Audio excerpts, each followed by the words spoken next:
اتنی بات واضح ہو گئی۔ اب جب یہ سارا کچھ ہو گیا، اس مبارک صورت کے اندر اللہ تعالیٰ نے اسی واقعے کو بیان کیا کہ دیکھو مکہ والو، دیکھو مکہ والو، قریش والو، تمہارے درمیان پیغمبر آخر الزمان تشریف فرما ہے اور وہ تمہیں دین کی دعوت دیتے ہیں اور تم مخالفت کرتے ہو۔ اب اللہ نے ان کو ان کی اوقات یاد دلائی کہ دیکھو یہ سب کچھ جہاں پر جاتے ہو تم پر پھولوں کی پتیاں نچھاور ہوتی ہیں، تمہارے سامنے سر تسلیم خم کیا جاتا ہے، اس میں تمہارا اپنا کمال کوئی نہیں، تمہارا اپنا کمال کوئی نہیں ہے۔ بھلے تمہارا سردی کا سفر ہو، بھلے تمہارا گرمی کا سفر ہو، کمال تمہارا کوئی نہیں ہے۔ اس کعبے کی حرمت کی وجہ سے تمہارے ساتھ اللہ نے یہ کرم والا معاملہ کیا ہے۔ جب اللہ نے کرم والا معاملہ کیا ہے تو اللہ کی نعمت کو اللہ کا انعام سمجھ کر اللہ کے گھر کو بتوں سے پاک کرو اور اللہ کا گھر توحید کا مرکز بنا کر اس گھر کے اندر صرف اور صرف اللہ کی ذات کی عبادت کرو۔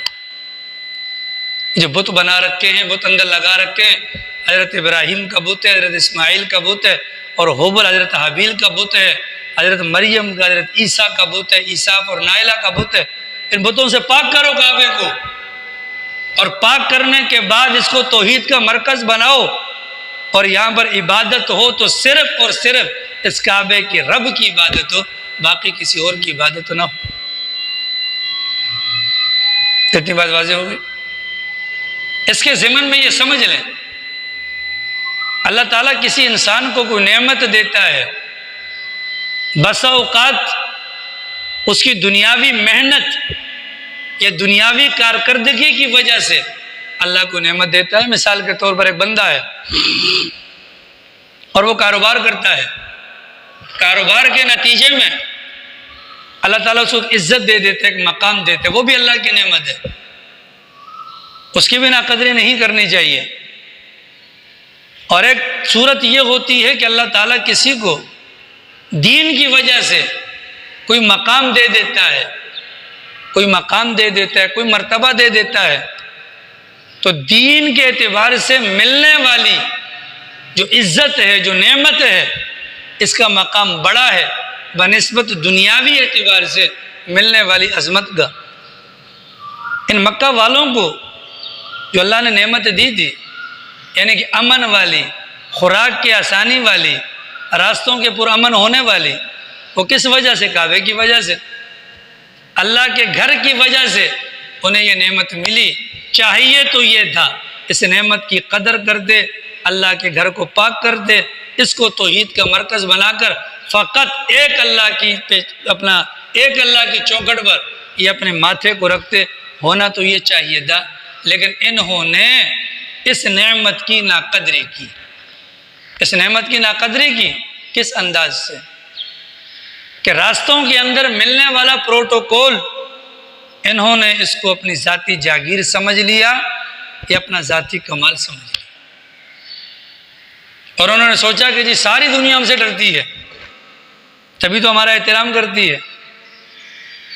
ہونا تو یہ چاہیے تھا اس کو اللہ کی دین سمجھ کر شکر کر دے، اس کو اللہ کی دین نہ سمجھا، اس کو اپنا ذاتی کمال سمجھ کر اس نعمت کی ناقدری کی۔ ناقدری کس اعتبار سے؟ کہ انہوں نے یہ سوچا کہ ہم بہت پاورفل ہیں، ہم بہت طاقتور ہیں، ہم سے کوئی لڑ نہیں سکتا، جو ہم سے لڑے گا وہ پاش پاش ہو جائے گا۔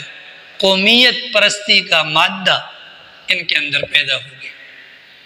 اللہ تعالیٰ نے اس مبارک صورت کے اندر ان کی قومیت پرستی والی جو عادت تھی اس کا بھی رد کیا ہے، اس کا بھی رد کیا ہے۔ جس انداز سے ماقبل والی صورت کے اندر اللہ نے بادشاہت کا رد کیا، اس مبارک صورت کے اندر قومیت والی جو صورت ہے اس کا بھی رد کیا ہے۔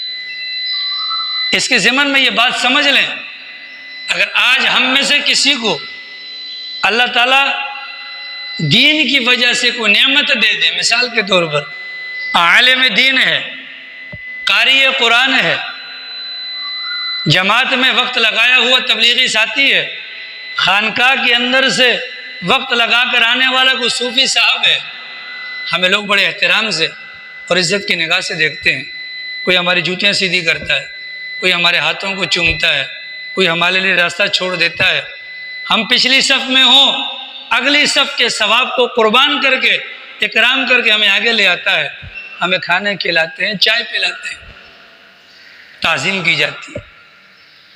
اس تعظیم کے پیچھے ہماری ذات نہیں ہے، اس تعظیم کے پیچھے ہم میں موجود جو دین کی نعمت ہے، یہ اس نعمت کی قدردانی اور اس نعمت کی تعظیم کی جاتی ہے.